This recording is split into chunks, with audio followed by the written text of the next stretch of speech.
Olá, boa noite. Nossa, tá entrando bastante gente. Que coisa boa. Boa noite para quem está entrando. Fico muito feliz de mal começarmos ao vivo, já temos uma demanda muito grande de pessoas interessadas na temática. Fico bastante feliz mesmo. E vamos iniciar. Primeiramente, gostaria de agradecer ao CRP, né, pela oportunidade de estarmos atuando enquanto voluntária no GT. Eu sou Elisete Maciel e sou psicóloga, né? Além disso, tenho especialização em neuropsicologia, também tenho especialização em gerontologia, sou mestranda em psicologia da saúde e faço parte de algumas comissões como voluntária no Conselho Regional de Psicologia. Então, eu faço parte do grupo de estudos da prática do psicólogo no contexto do envelhecimento populacional. Também faço parte do grupo de trabalhos com pessoas com deficiência e também faço parte do comitê que acabou de ser formado, né, que já existia, mas nós estamos atuando de forma mais efetiva com relação ao comitê de crise. Eu acho que muitas pessoas aqui participaram da oficina feita pelo pessoal da presidência, né, Dona Alda, com Cita, e onde a gente divulgou a questão do comitê para que mais psicólogos pudessem participar. Então, já faço o convite de quem tem interesse de conhecer um pouco as nossas comissões, que entre em contato, né, que mandem um e-mail e vão ser direcionados para as comissões existentes. A temática de hoje, ela está trazendo a questão da violência contra a pessoa idosa, no olhar da psicologia. E nós temos como convidada, que daqui a pouquinho ela deve estar entrando já, que é a Diane Neves Varisco. A Diane, ela desde 2009, ela está na frente, né, como psicóloga do Juizado Especial Criminal do Idoso do Tribunal de Justiça de Pernambuco. Ela é formada em psicologia e tem pós-graduação em gerontologia. Vou esperar só que ela entre e peça para entrar, né, conosco aqui ao vivo e a gente vai começar a nossa live para que vocês escutem um pouco sobre o que é essa questão da violência e como a gente pode, enquanto psicólogo, trazer em conteúdo. Estou só informando ela aqui, tá? Que eu já entrei. Pronto. Trazer conteúdo sobre a questão da psicologia e como nós, psicólogos, podemos atuar nesse contexto do envelhecimento. Eu não sei se vocês todos sabem, mas nós seremos um país onde teremos uma quantidade enorme de pessoas idosas. E nós, profissionais de diversas áreas, não só da psicologia, precisa estar preparado para atender esse público e suas diversas demandas, quer seja por problemas de depressão, quer seja por problemas neurológicos, quer seja pelo processo de luto, quer seja por divórcio, por questão de inventário, por questão de aposentadoria, né? A própria negação, muitas vezes, do processo do envelhecimento. E a gente trazer essas informações para vocês de uma forma ampla. A Diane já deve estar entrando já já. Gratidão, gente, por você estar entrando. Chegou! Tudo bom, minha querida? Elisete, é que eu não sou muito boa com tecnologia, não. Eu já tinha entrado. E eu falando aqui, né?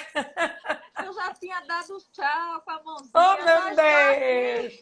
Mas é emoção, é emoção. Coisa boa. Primeiramente, minha querida, eu gostaria de lhe agradecer muito por ter aceitado o convite, por trazer um pouco, né, tudo que você tem de construção desde 2009 no seu trabalho e o quanto você pode nos ajudar para que os psicólogos que querem entrar na área do envelhecimento, os estudantes de psicologia que têm a curiosidade, né?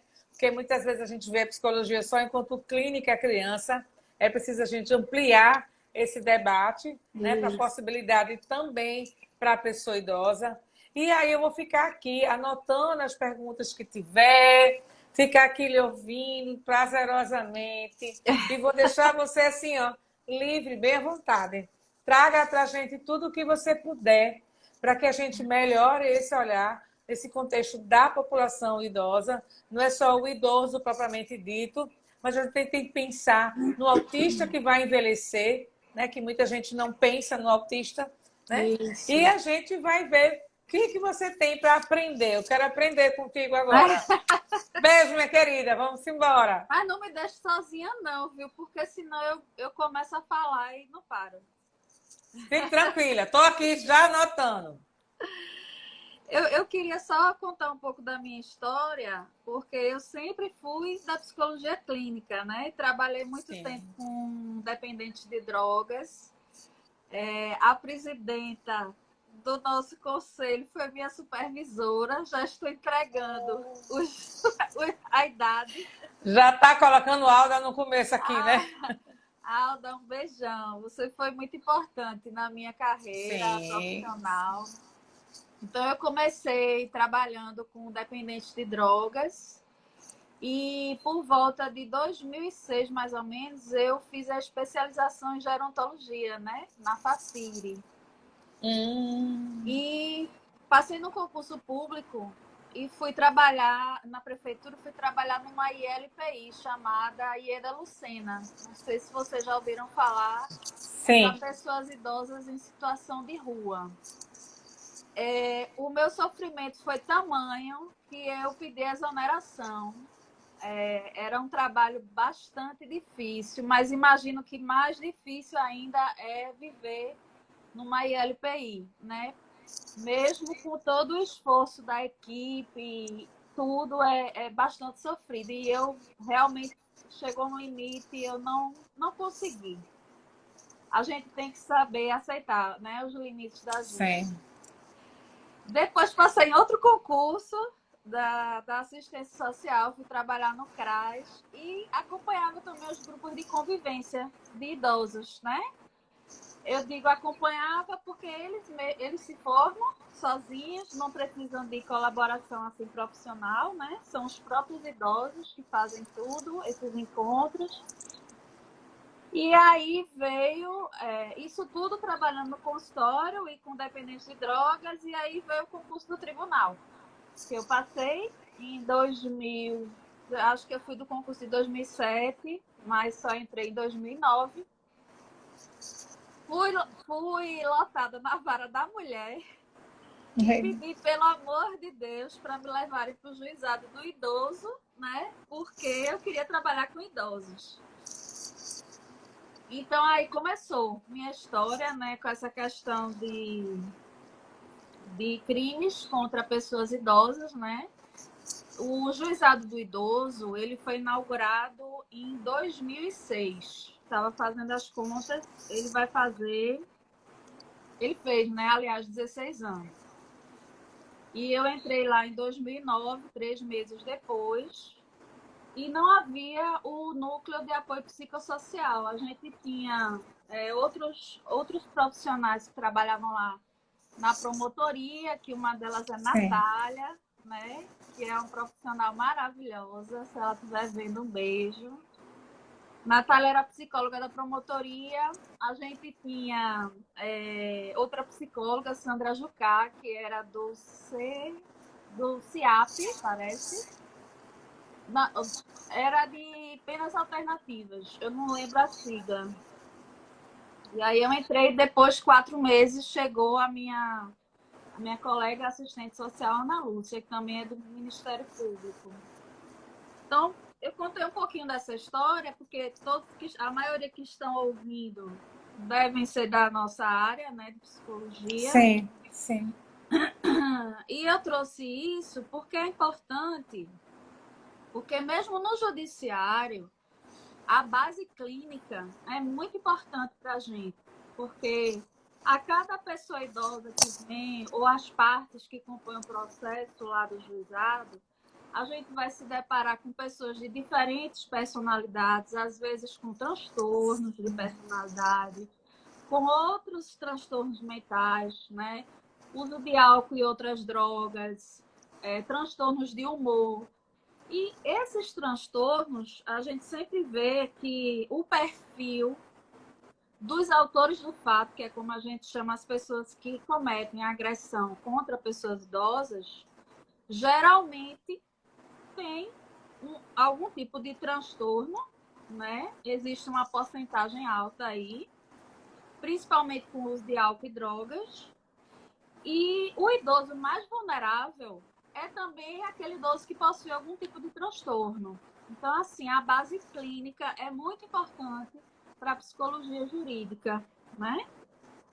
Mas vai me perguntando. Então, assim, o juizado do idoso, ele foi criado porque com o surgimento, né, do Estatuto do Idoso, que foi em 2003, vai fazer 19 anos agora em outubro, ele estabelece que o Poder Judiciário ele pode criar varas especializadas para pessoas de 60 anos ou mais, e se ele não abrir essas varas, todo idoso ele tem direito ele tem prioridade nos processos, né? Então, o juizado do idoso ele é um juizado especial que acompanha crimes de menor potencial ofensivo, ou seja, são aqueles que dariam até 2 anos de prisão, aqueles crimes que dariam até 2 anos de prisão e que são convertidos em medidas alternativas, né? Então, assim, ao invés da medida restritiva de liberdade, que é a prisão, a gente vai ter a medida restritiva de direito, que são as prestações pecuniárias, né, que são as famosas, antigamente se chamava cestas básicas, ou prestações de serviço à comunidade. Então, assim, antigamente o judiciário fazia muito assim, por exemplo, bateu no idoso. Então, se machucou um pouco, 2 meses, eu estou dando um exemplo bem rasteiro. Se machucou pouco, então 2 meses de prisão. Então, ao invés disso, hoje, não, há algum tempo, se vem refletindo, tá certo, bateu no idoso. Mas por quê? O que é que aconteceu? Por que chegou onde chegou? O idoso teve participação ativa nesse conflito, né? O que fazer? Será que prender vai resolver? Ou será que essa pessoa ela está desempregada, ela está precisando estudar, ela está precisando fazer um curso? Então, assim, o psicólogo jurídico, ele vem trazer esse olhar diferenciado para as autoridades do judiciário, né? Terem um outro tipo de fazer uma adequação com relação a esses crimes que são cometidos, principalmente para que ele não volte a acontecer, né? Tomando algumas medidas que a gente, percebendo, fazendo um perfil dessas pessoas, das situações que elas estão vivendo, do contexto que elas estavam naquele momento, resolver de uma outra maneira, né? Então, assim, os crimes que mais acontecem, que mais são trazidos, levados lá para o juizado, eu fiz uma anotação aqui, tem uma fila, viu? Estou dando uma filadinha. Primeiro são os crimes contra a honra do idoso, né? Então, por exemplo, eu tenho o crime de injúria, por exemplo, eu chamar um idoso de seu velho safado, né? Sim. Isso aí é quando afeta a honra subjetiva de alguém. No caso da gente, no caso do idoso. A gente tem o crime de difamação. Por exemplo, imputar uma conduta falsa, uma conduta que ofende a reputação do idoso. Eu vou dar um exemplo, deixa eu ver. Tipo assim, você é um velho que vive raparigando por aí, você não respeita a sua família, certo? O crime de calúnia, que é imputar um crime mesmo para a pessoa, dizer você é ladrão, você é corrupto, você é bandido. Então, os crimes que mais a gente acompanha lá no juizado são, primeiro, né, os crimes contra a honra do idoso. O segundo é o de lesão corporal, né, que aí é quando uma pessoa alheia ao idoso e não tem um convívio, né? Por exemplo, o idoso está no posto de gasolina abastecendo e houve uma discussão e alguém não gostou do que o idoso falou e bateu nele. Então, o crime de lesão corporal leve, que é aquela lesão que não incapacita a pessoa, é um dos crimes mais frequentes lá também.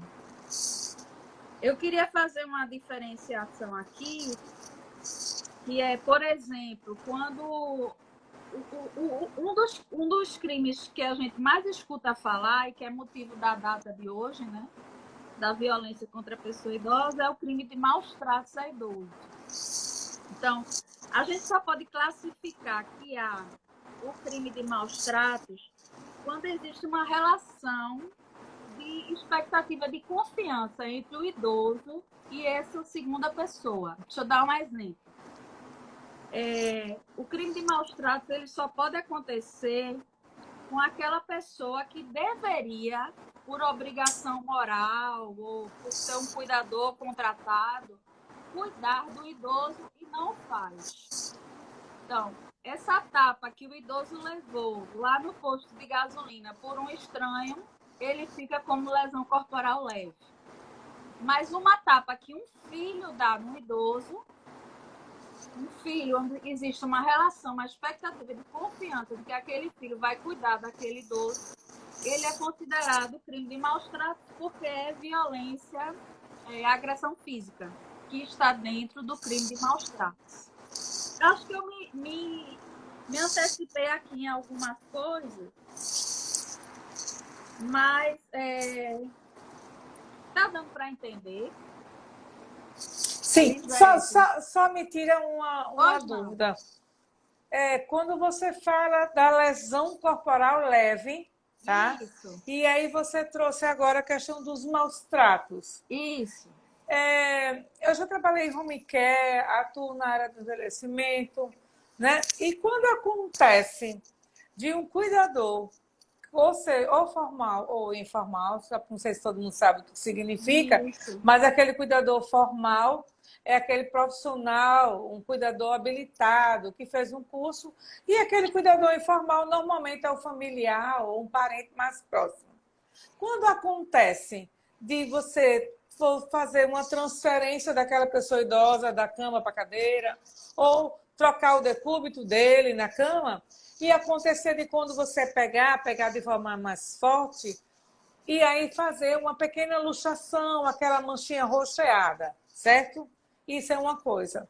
Uma outra coisa é aquele cuidador que ele utiliza dessa pegada mais forte, como se fosse uma codependência. Como é que você consegue identificar os maus tratos de fato, de uma pegada de mau jeito, que realmente deu uma luxação, que não foi intencional, né? De uma lesão corporal leve? Você conseguiu entender? Isso aí a gente, né, eu entendi. Realmente não tem como a gente saber, a não ser que tenha uma testemunha, ou a não ser que tenha um vídeo gravando, a não ser que o idoso fale, olha, ele está me pegando com raiva, ele está me empurrando, ele está me puxando com muita força, onde a própria pessoa diz o que é que está se passando. Realmente é difícil, porque sim, alguns idosos são bastante frágeis fisicamente, não é? E com a pele fina e tal, quando você pega, pode acontecer um acidente, aí é acidente e pode machucar, né? A não ser que seja um perito mesmo, né? Porque a gente observa, não eu, né? Mas se lê muito bibliografias descrevendo que as pessoas chegam queimadas com pontas de cigarro, e aí dá para identificar. Furadas de garfo, dá para identificar. A pessoa chega com o olho roxo, e aí alguém diz assim, o que foi que houve? Ele diz, não, ele caiu. Mas como é que caiu e só só machucou o olho. Como é que a pessoa cai e é bem no olho, né? Então, assim, a gente, a nossa função lá como psicólogo, eu lembro muito bem que quando eu entrei lá, a expectativa das pessoas era que a gente fizesse um trabalho de investigação como polícia, né? E foi assim, ainda é, às vezes a gente ainda tem que mostrar que a nossa função não é essa, que a polícia é quem investiga e a polícia é que diz, olha, aconteceu crime ou não, né? O psicólogo, no meu caso, né?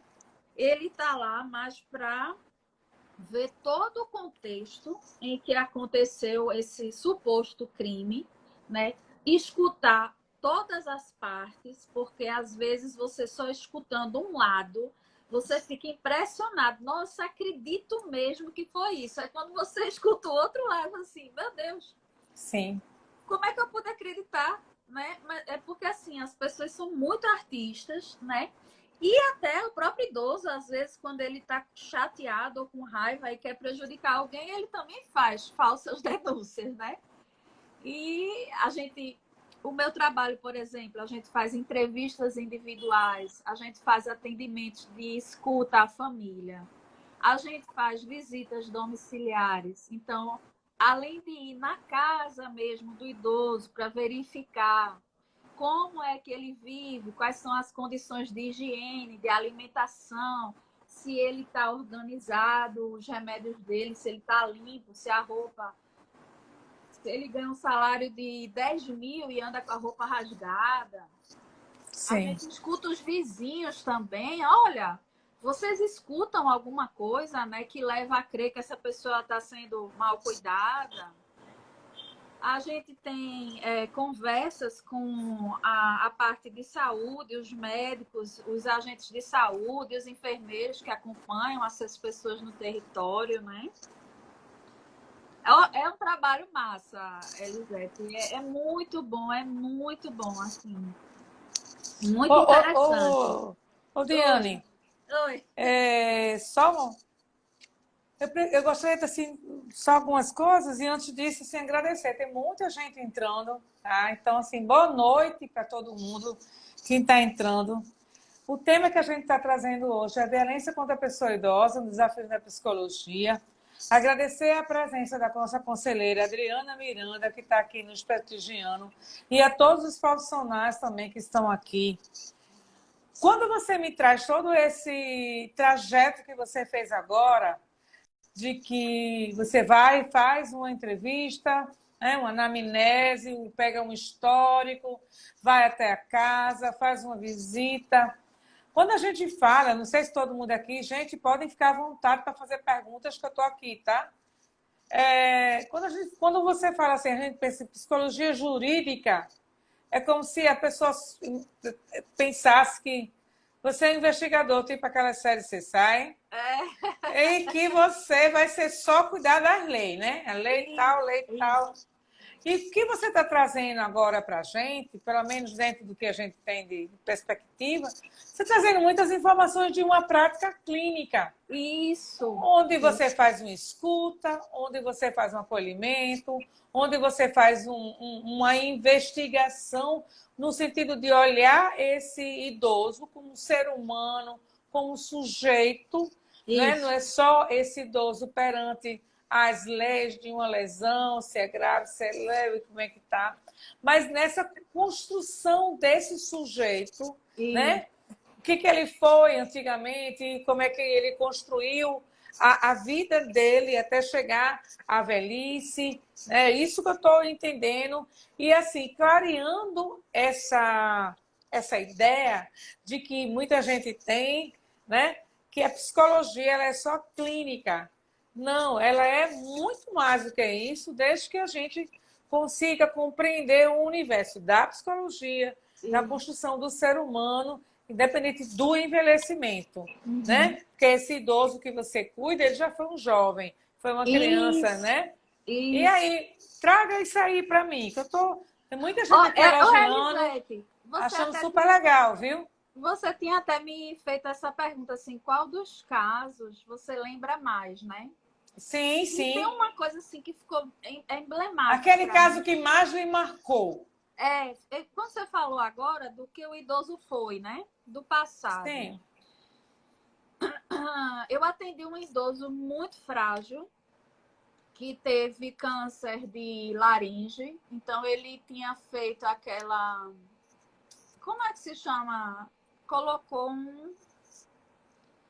que faz um buraquinho no pescoço e a pessoa fica respirando e falando por ali, assim. Traqueostomia. É isso que Pronto, eu tenho um aqui, ó. idoso que tinha uma traqueostomia, muito frágil, muito debilitado, né?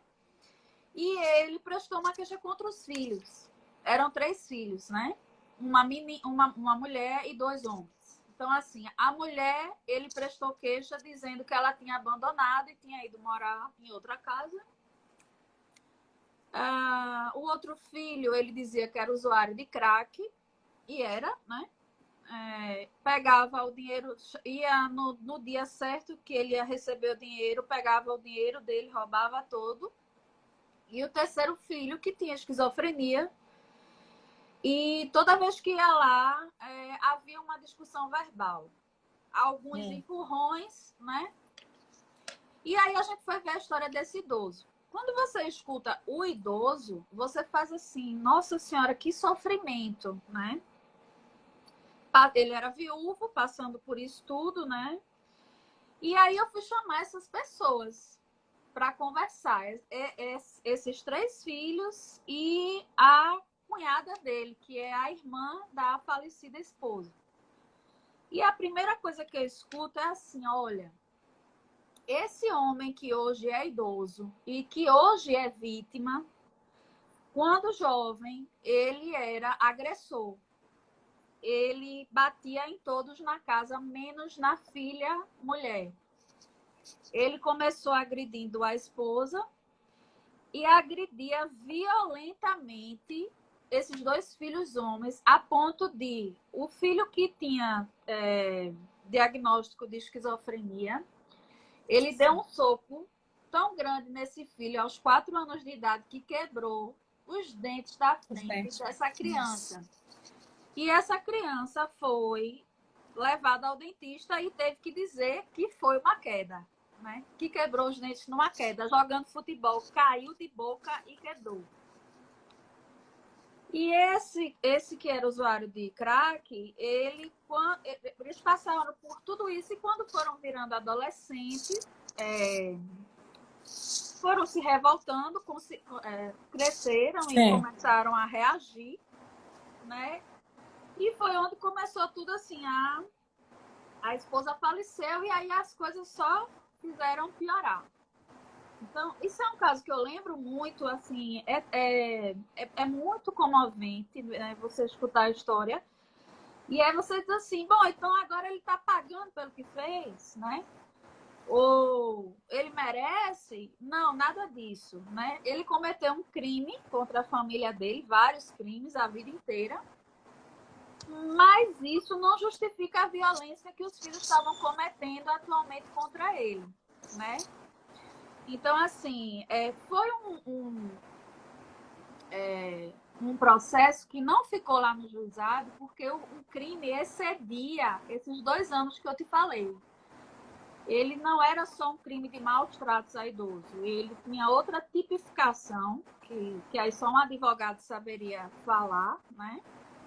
E daí ele acabou não ficando lá. O que eu sei é que, inicialmente, foi dada uma medida protetiva para esse idoso. A filha, que por mais difícil que fosse a relação, ela concordou em cuidar desse idoso, porque ela era a única que não tinha sido tão vítima, porque ela foi, né? Porque ao ver o sofrimento da família, ela também era vítima.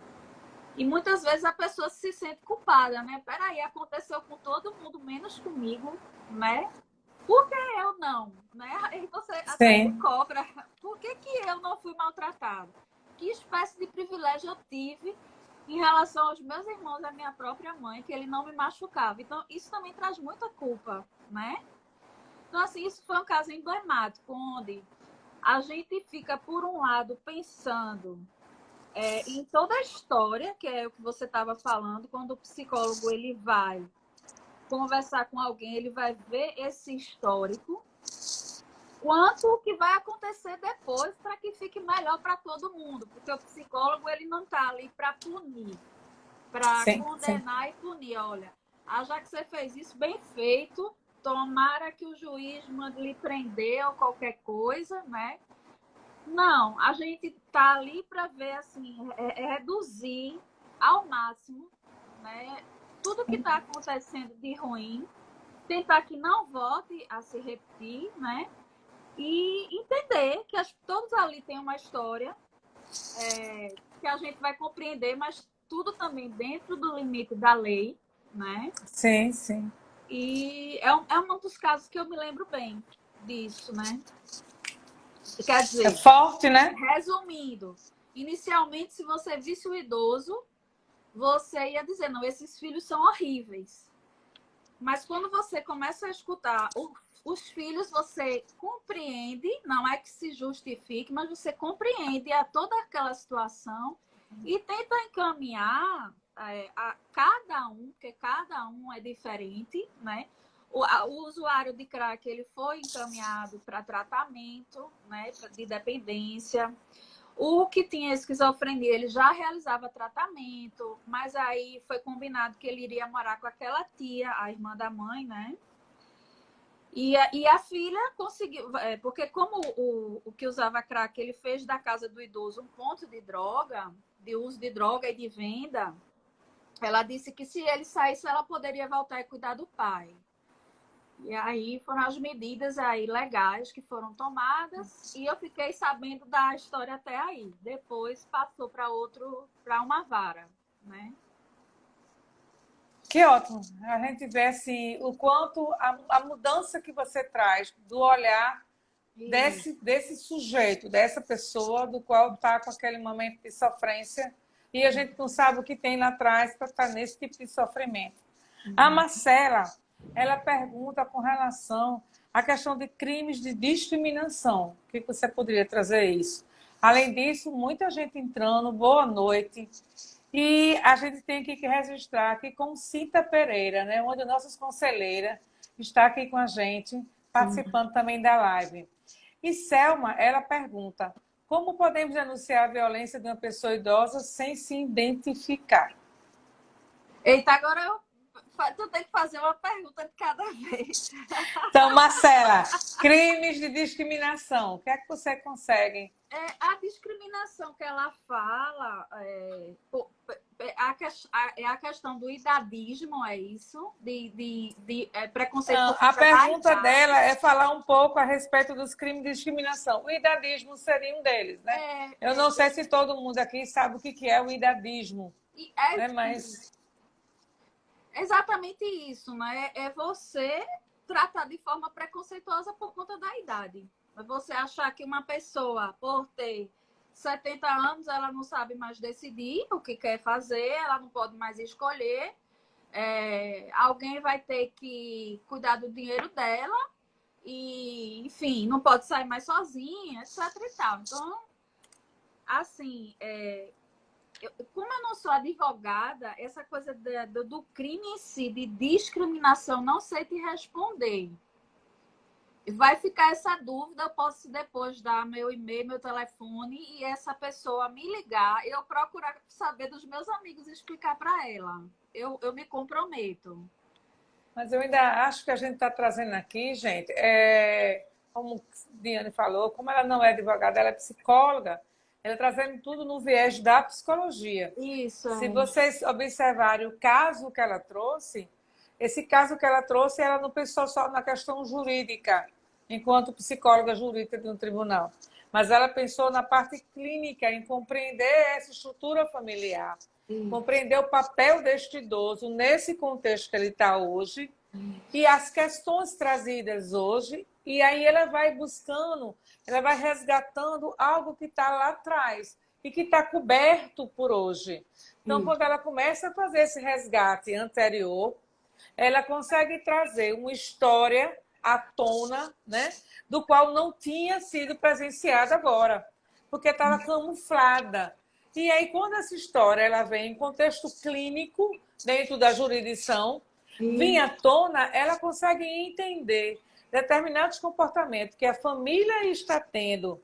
É como se a gente estivesse compreendendo as partes para poder entender o todo, se a gente fosse trazendo essa questão, né? Então, isso é extremamente importante, porque quando a gente traz a questão da violência, se pensa apenas na violência física, né? Na violência patrimonial, na Isso. violência, né? Mas a violência psicológica mesmo, propriamente dita, ela tem uma abrangência muito maior, porque ela afeta não só a pessoa idosa, ela afeta todas as pessoas que são os pares daquela pessoa, e ela é resíduo, não sei se estou correta, mas aí Diane vai me corrigir se eu estiver errada, ela traz requisitos de uma infância, de uma parte da etapa dele, do adulto, porque ele também traz suas próprias sofrências, né? Seus próprios traumas, suas próprias escolhas, e claro que nenhuma escolha que justifique uma violência, mas a gente tem que ver que ele tem uma construção de uma violência a partir de uma violência que talvez ele tenha tido quando infância.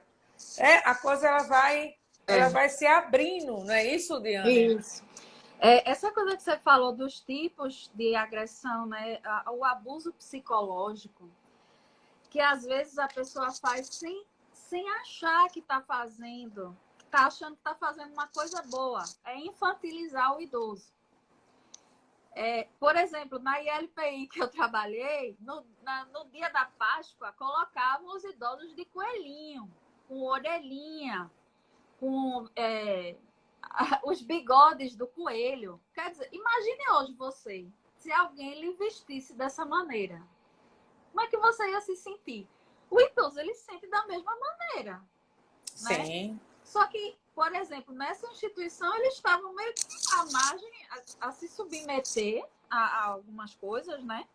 Então, assim, infantilizar alguém, intimidar, dizendo assim, mas você não raciocina mais direito. Todo mundo está vendo aí que você já não pensa, você diz uma coisa, depois não sabe mais o que falou, né? Tenta desmoralizar, desclassificar a pessoa, entre outras coisas. Isso é um tipo de abuso psicológico. Você não serve mais para nada, né? Acho que é melhor outra pessoa resolver por você, ao invés de escutar mais o que é que ele realmente quer, se ele tem condições ou se ele precisa de fato de ajuda. Mas assim, porque uma coisa é autonomia é a capacidade de decidir, outra coisa é a independência, a capacidade de executar. Então, por exemplo, eu posso escolher que hoje eu quero comer galinha na minha casa e eu vou lá e preparo esse almoço, feito uma galinha, né? Faço uma galinha. Então, alguns idosos, eles têm autonomia para decidir, olha, eu tenho dinheiro, tem alguém para fazer, eu quero que faça uma galinha hoje, mas eu não quero mais cozinhar. Eu estou com dificuldade tenho medo de pegar na faca e me cortar, porque minha mão treme, ou não tenho mais tanta força, mas ele consegue decidir o que ele quer. Então, isso é autonomia. A independência seria realizar. Então, assim, a gente tem que perceber que a pessoa, não é porque a pessoa envelheceu que ela não pode mais fazer nada. Tem gente assim, mamãe, você não vai sair mais para ir para a cidade, porque vai pegar um ônibus, vai descer, você pode cair. Isso pode acontecer com qualquer pessoa, desde que ela não tenha cuidado, desde que ela seja desatenta.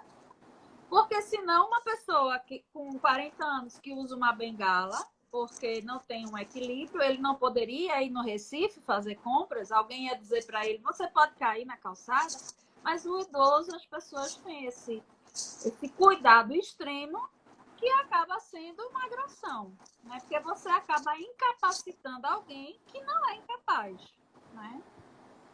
Então fica aí para a gente ver como percebe, né? O que é o envelhecer. Sim.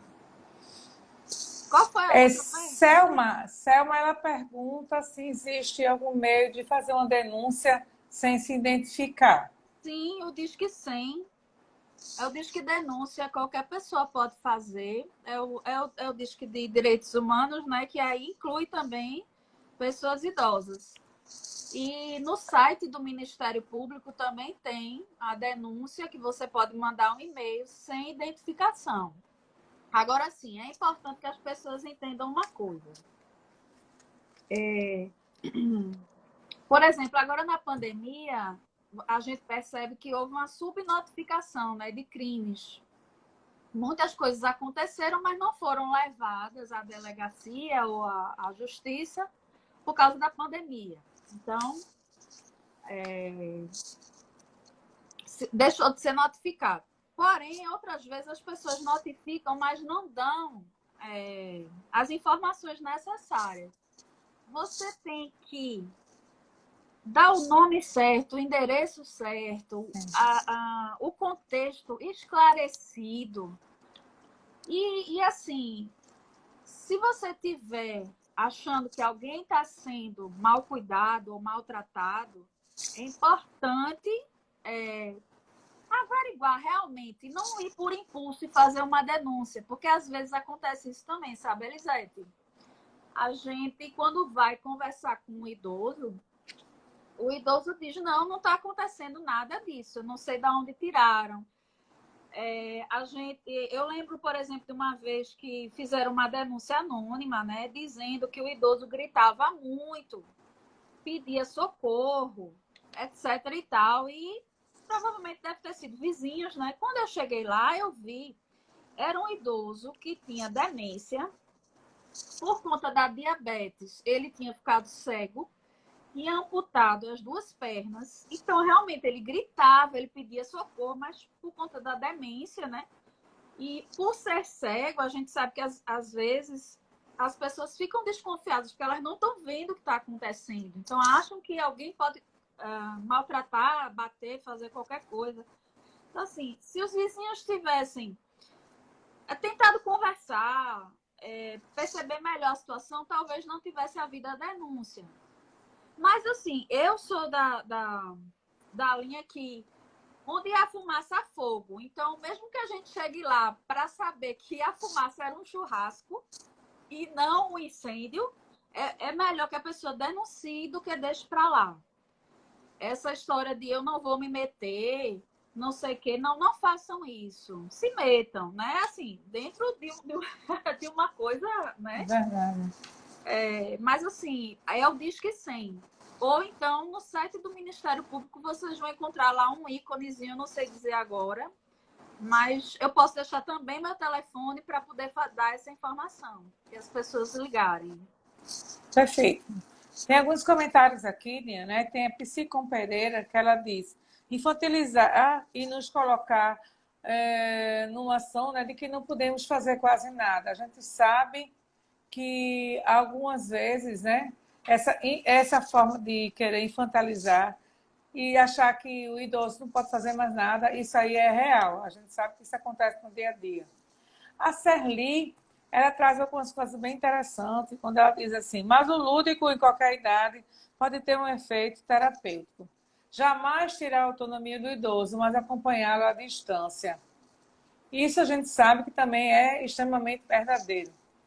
E aqui, né, acho que você já falou também disso, a Didiane, ela é uma pessoa que vai fazer 60 anos, está com depressão e anorexia, ideação suicida. Os filhos, ela coloca entre aspas, ajudam financeiramente, a levam para o tratamento, mas lhe falta amor, a vejo definhar por tristeza. Isso, de fato... Como é o nome dela? Enfim, para você que mandou isso, é triste, mas infelizmente a gente não tem como cobrar amor, que as pessoas tenham afeto, carinho, é uma coisa que... O que se pode cobrar é o que, infelizmente, ou felizmente, né, ela está tendo aí uma ajuda financeira, um apoio. Eu acredito que pelas características que ela colocou, ela deve estar em tratamento, né, em acompanhamento, poder pedir ao profissional que acompanha ela de fazer uma reunião em família, né, um atendimento em família, ou procurar esse atendimento para poder poder falar para os filhos como ela vem se sentindo e também escutar deles, né? O que é que está se passando, por que que eles não estão não Porque talvez passam a até fé. esse caso ele pode ser muito parecido com o que você relatou. A gente não sabe o que aconteceu para não dar esse, Não né? dá para saber, cada história é única, Cada, né? E assim, lá no juizado eu vejo com bastante tristeza também que muitos filhos são bastante ingratos. É terrível, mas acontece mesmo. Assim, histórias de vida em que o idoso, como pai ou mãe, ou como um tio, né? Ou tia, ou avô, avó, fez de tudo por aquela pessoa e naquele momento a pessoa se volta contra ela, assim. E o idoso fica sem entender, mas onde foi que eu errei? Ele acha que ele é o culpado. O que foi que eu deixei de fazer? Ou o que foi que eu fiz a mais que essa pessoa hoje se transformou no que é? E para qualquer idoso que está escutando isso, olha, a culpa não é sua, né? A gente tem responsabilidade quando você tem alguém, você cuida de alguém de 4 anos, 5 anos, mas quando essa pessoa cresce, tem 20 anos, 30 anos, ele está fazendo as escolhas dele, né? Então, não fique se perguntando onde foi que eu errei com meu filho, por hoje ele está me tratando assim. Não é sua culpa, né? Vocês construíram uma história que pode ser aí avaliada e acompanhada por um profissional, mas cada um faz as suas escolhas, né? gente, vocês podem continuar fazendo perguntas, que eu estou aqui acompanhando, anotando e lendo. A Márcia, ela traz assim: de que maneira você, como profissional da área, intervém quando tem um filho se apropriando do cartão da aposentadoria da pessoa idosa? Isso é muito comum, não é, Diane? Pronto, isso aí entra no crime de maus tratos, né? Que é uma relação onde eu tenho uma relação de confiança, é o meu filho, e ele está fazendo o que se chama de exploração financeira, né? Você sabe que às vezes acontece com a autorização do próprio idoso, né? O filho chega e fala, não, eu vou cuidar melhor, eu vou gerir melhor suas coisas, ou então, eu estou precisando, deixa eu ficar com o seu cartão, deixa eu fazer um empréstimo. O que tem de empréstimo é incrível, né? Então, assim, o que acontece? Geralmente o caso é levado, geralmente não é levado pelo próprio idoso, é levado por um outro filho. Por exemplo, o irmão percebe que o outro irmão está fazendo isso com os pais. Aí ele denuncia, né? Sim. Aí, às vezes, o idoso chega na delegacia e faz, não, eu estou ajudando ele é um ótimo filho, não tem problema, etc. Mas quando a gente vai ver, já tem uma dívida enorme, né? Com relação a entregar, às vezes na própria delegacia, quando as pessoas são chamadas, a pessoa já devolve lá mesmo, né? Os documentos do idoso, cartão de crédito, cartão de débito, conta salário, essas coisas. E aí ele vai responder por isso que ele fez, né? Ele pode responder tanto pelo crime em si, como também devolvendo o que ele subtraiu da pessoa, né? Mas o que fazer nesses casos é fazer uma queixa, prestar queixa na delegacia para que a pessoa devolva e assuma as consequências tanto da retirada que ela fez, né? Quanto de devolver, quanto da ação em si, que ele vai ter que responder. E olha, Elisete, tem uma coisa incrível. Você vê gente brigando pelo dinheiro do idoso. Às vezes é um salário de 30 mil e às vezes é um salário de menos de um salário mínimo. Porque já fez tanto empréstimo que o idoso, ao invés de ganhar um salário mínimo, ele ganha 600. Há uma redução. E é uma briga. Por exemplo, um irmão chega e presta queixa do outro, né? Aí quando você vai ver, o que prestou queixa não está preocupado com o pai ou com a mãe. Está preocupado que quer ficar com esse dinheiro que o outro está ficando. É impressionante, sabe? Assim, a gente tem lá no juizado o Tribunal de Justiça, Defensoria Pública, Ministério Público e a Secretaria de Defesa Social, juntos fizemos um projeto chamado Projeto Apoio Legal. O que é isso? É quando as pessoas não querem prestar uma queixa e querem uma orientação. O que é que eu faço? Por exemplo, nesse caso, chega muito. Então, a gente atende, essas pessoas não têm processo, não prestaram queixa, elas realmente querem uma orientação. Às vezes chega lá e conta a história, olha, meu filho está fazendo isso e isso, aí a gente identifica que o filho deve ser encaminhado para a saúde mental, né? Outras vezes brigando por conta da herança. O pai morreu, aí de quem é a casa? Aí a gente encaminha para a Defensoria Pública. Outras vezes é negócio com plano de saúde, conta da CELP, a gente encaminha também para o local correto. Então, eu também estou com o telefone do Projeto Legal, ele funciona de segunda a quinta-feira. Meu plantão é amanhã, quinta-feira. Funciona de segunda a quinta-feira, de 8 ao meio-dia, né? Então, né, em todos esses dias, com exceção da sexta, tem um profissional lá para orientar os idosos ou pessoas que tenham alguma questão em relação a pessoas idosas, precisam tirar dúvidas, Sim. elas podem procurar esse projeto, tá certo?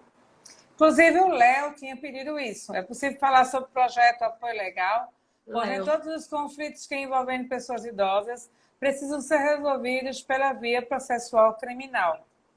E aí você acabou, né, já falando. Isso, Só lembrando, gente, para quem está aqui assistindo a nossa live, é que essa atividade de hoje, além de estar alusiva à violência contra a pessoa idosa, que é muito enfatizado no dia 15 de junho, e hoje, durante o dia inteiro, várias ações foram feitas, né, Brasil afora, também é uma ação do Conselho Regional de Psicologia do Estado de Pernambuco, em comemorações aos 60 anos da psicologia no Brasil.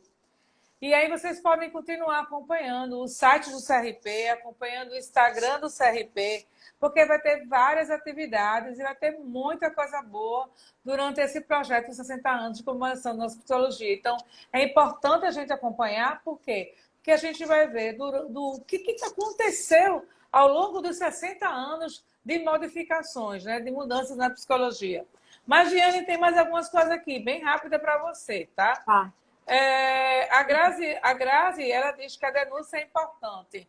Existem órgãos capazes para averiguar se há violência ou se há um equívoco, que é isso mais ou menos que você... Isso, né? isso. Quando se faz a denúncia, ela vai ou para a delegacia direto ou vai para o Ministério Público, que também encaminha para a delegacia investigar. Primeiro é feita uma investigação policial. E aí depois, se houver realmente, se for confirmado que acontece, aí se inicia um procedimento, né? Pronto, lá no juizado, o objetivo do juizado é sempre de conciliar. Como são crimes de menor potencial ofensivo, a prioridade da gente é a conciliação. Então, inicialmente, se você presta uma queixa na delegacia, isso vira um procedimento e a primeira audiência é uma audiência de conciliação, né? Onde vão ser ouvidas as partes, onde vai ser ouvido principalmente quem prestou a queixa, né? O que ela queria quando ela prestou essa queixa. Porque, às vezes, a pessoa quer apenas um pedido de desculpa. Por exemplo, tem gente, às vezes são amigos, vizinhos de longa data que se desentenderam por alguma coisa e aí começou uma confusão e começa um a prestar queixa do outro. E aí, quando senta, diz assim, rapaz, eu era teu amigo, a gente almoçava, a gente saía. Por que isso? Não, eu quero te pedir desculpa. E aí se resolve dessa maneira. Ou então, se a pessoa se sentiu prejudicada financeiramente, ó, sei lá, se a pessoa se dispõe lá a reparar o que foi destruído, né?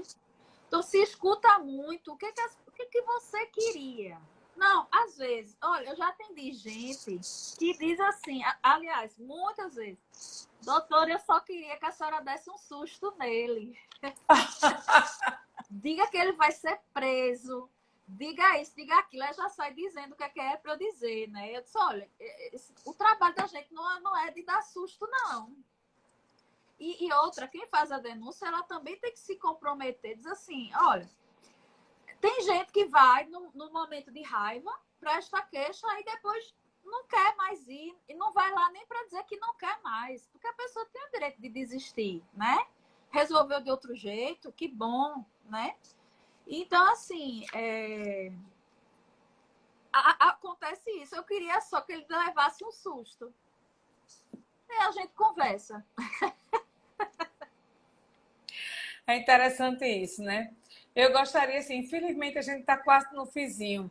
Eunice, ela diz agora, muito esclarecedor na questão do idoso. Era bom também ter um advogado para falar acerca de crime em si. Eu posso ver com o CRP essa possibilidade de A fazer uma gente pode live com alguma chamar o outra Léo coisa. que falou aí, que eu acho que é o meu amigo. É, deve ser o Eu Léo, acho que o né? Léo é o meu amigo que é assessor do juiz e ele também faz parte do projeto Apoio Legal. Então, ele pode. Ah, por isso que ele falou, né, Léo? Ele é Cliston, todos lá, de alguma maneira, Coisa participam boa. do projeto, né? E ele poderia dar vários esclarecimentos mesmo dessa questão mais legal da história, né? Que Legalidade massa. da história. Vou levar isso para o pessoal do CRP, né, para poder fazer esse projeto. Tu E deixa eu dar gostaria de agradecer, gente. os telefones. Pode. Você pode deixar, pode até mandar para mim, que eu posso colocar. Você acha melhor? E pode ser também. Eu gostaria de agradecer, porque a gente vê assim uma live, né, ao vivo, pelo Conselho Regional de Psicologia, mas tem uma pessoa super importante que está aqui comigo nos bastidores, que é a Silvani. Então, Silvani, muito obrigada por todo o apoio, né? A gente está falando de Dalda, Concita, mas os bastidores tem gente que está lá com a gente trabalhando de forma bem eficaz. Diane, eu só tenho para lhe agradecer a sua disponibilidade, os seus esclarecimentos. Eu não vou deixar mais você escapar de mim, né, do Conselho Regional. A gente precisa de você, até mesmo, quem sabe, no grupo de trabalhos da gente, né, como orientadora. Então, se tiver mais psicólogo no tribunal que queira participar do grupo de trabalho, pode vir para a gente. A gente tem muita coisa para trabalhar e trazer de conteúdo, não só para pessoas, né, para o público em si, mas para os nossos colegas psicólogos que não têm essa vivência prática e muitas vezes precisa de um direcionamento e não tem, né? E aí, Márcia, ela faz abandonar a pessoa idosa nos hospitais, casa de saúde, casa de longa permanência, que atitude vocês tomam? Seria pergunta final. Tem que prestar a queixa. Prestar uma queixa. É crime, não pode. Como ela mesmo falou, é abandono, é crime de maus tratos. A princípio, como eu não sou advogada, eu vejo isso. Mas aí vamos pegar Léo. Léo, você já está intimado pelo Conselho Regional de Psicologia para a gente organizar. É muito importante. Outra coisa, pessoal, que a gente também está agora com uma demanda muito grande é o comitê de crise. A gente está dando um apoio aos desabrigados. Então, quem quiser participar como voluntário, procura o CRP, aproxima da gente. A gente precisa de vocês. Vamos construir uma família, porque o CRP é isso. O CRP é uma família e precisa de todos nós. Diane, gratidão. Não dá mais para falar nem um pouquinho. Pode sim, o seu final agora, antes que feche. Você falou sobre o que o tribunal estava fazendo pelas vítimas, né, os desabrigados. Sim. Além dos pontos de arrecadação em vários fóruns, tá certo? Eu posso passar isso depois para você colocar aí. A gente tem os atendimentos da Casa de Justiça e Cidadania da Fafiri, que tem orientação psicológica, de serviço social, jurídica, né? Também tem a Casa de Cidadania em Rio Formoso e Santa Cruz do Capibaribe. A de Recife é lá da Fafiri. E também dizer que, por exemplo, as prestações pecuniárias, as pessoas que vão pagar com dinheiro, que fizeram acordos lá no juizado, elas fazem depósitos judiciais e tudo está sendo revertido para isso. Tanto para as pessoas desde o começo da pandemia e agora para as pessoas que estão desabrigadas e com dificuldade por conta das chuvas. Então, ficamos muito felizes dessas ações, porque a gente sabe que tem bastante pessoas precisando de nossa ajuda e dessa escuta, né, breve, essa escuta pontual, para que essas pessoas tentem resgatar a sua própria autoestima, porque tem muita gente num estado de calamidade que a gente não faz ideia. Só quem está lá Isso. perto vivenciando, é muito triste isso. E a gente, como profissional, a gente pode dar uma parcela de contribuição para essas pessoas. Minha querida, muito obrigada Eu que mesmo. agradeço. Beijos, fique com Deus todo mundo. Muito obrigada, gratidão. Muito obrigada ao Conselho Regional de Psicologia, em nome do GT Envelhecimento, a minha equipe que está aqui, viu? Tem Márcia, tem Selma, tem Mirla, tem Ana, tem Yasmin e tem Silvani. Silvani, gratidão. Beijo, gente. Até a próxima. Acompanhe nas redes sociais do CRP. Participe, o conselho é nosso. Boa noite, Tchau, tchau. gente. Boa noite.